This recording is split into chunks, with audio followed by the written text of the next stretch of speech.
Sa kabila pong gulo at korupsyon na nangyayari sa ating bansa, ano ang sandata na maaaring gawin ng bawat Pilipino? Para po sa National Coalition for the Family and the Constitution, panalangin para sa tapat na Pilipinas ang isa sa mga solusyon.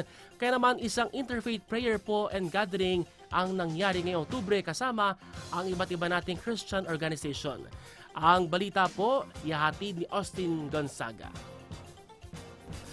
Pray for a Righteous Philippines. Isang taimtim na panawagan sa pananampalataya ang isinagawa ng National Coalition for the Family and the Constitution o NCFC sa ginanap na Interfaith Prayer Gathering nitong Oktubre sa Christ Commission Fellowship sa Ortigas. Sa pagtitipon, nagkaisa ang iba't ibang samahan ng pananampalataya, kabilang na ang Philippine Council of Evangelical Churches o PCEC, Philippine for Jesus Movement o PJM, Catholic Bishops Conference of the Philippines o CBCP, Couples for Christ, Cribs Foundation, at iba pang faith-based organizations. To be a righteous nation comes from the Lord. Kaya napakahalaga, bukod sa pagpoprotesta na ating ginagawa, napakahalaga na ang una nating maging tugon sa mga nangyayari sa bansa natin ay ang umiyak, managhoy, manalangin sa Diyos. Sa pangunguna ng radio anchor at Straight from the Word host na si Ate Maloy Salombides, sinabi nitong layunin ng pagtitipon na ipanalangin ang pagbabalik ng katuwiran at katotohanan sa bansa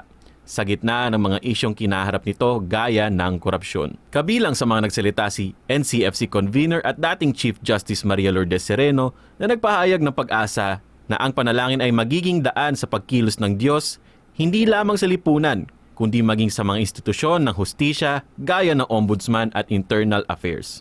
Ano po ba talaga ang punot dulo nito at ano ang dapat naming makita sa sumusunod na mga hakbang ninyo pagkat ito ay hindi lang tungkol sa generation natin, no, ng mga adults, kundi sa mga susunod na salinlahi. Yun ang talagang issue dito. Will the Philippine nation survive? And will it be able to overcome its present struggles? Will it be able to ask God genuinely for help?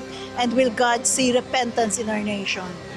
Nagpaabot naman ng pasasalamat si Bishop Noel Pantoja, direktor ng PCEC, sa lahat ng dumalong organisasyon at mga individual na nakiisa sa panalangin para sa bansa. It's only one body of the Lord Jesus Christ. Amen?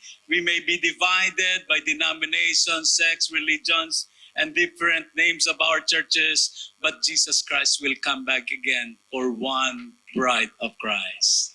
Sa panalangin naman ni retired PNP Lieutenant General Cesar Binag ng Christ for Nation Building, sinabi nitong may pag-asa sa Panginoon para sa susunod na henerasyon ng mga Pilipino.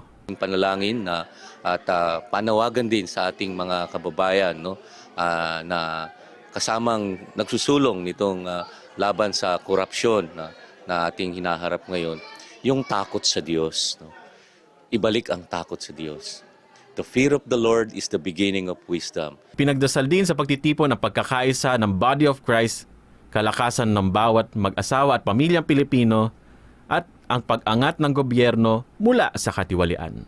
Sa gitna ng mga issue ng korupsyon at moral na hamon sa bansa, muling pinatunayan ng mga Pilipinong mananampalataya ang kanilang paniniwala na may pag-asa ang bansang nananalig sa Diyos.